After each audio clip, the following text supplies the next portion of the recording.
In this tutorial, I'm going to teach you how to create a textured 3D flower using a palette knife, as well as another super easy textured flower.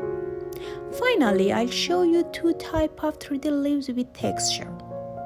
Throughout the video, I'll show you all the details from the material mix with the texture and their proportions to how to apply texture with a palette knife, the right amount of texture for each part, and the proper knife movements.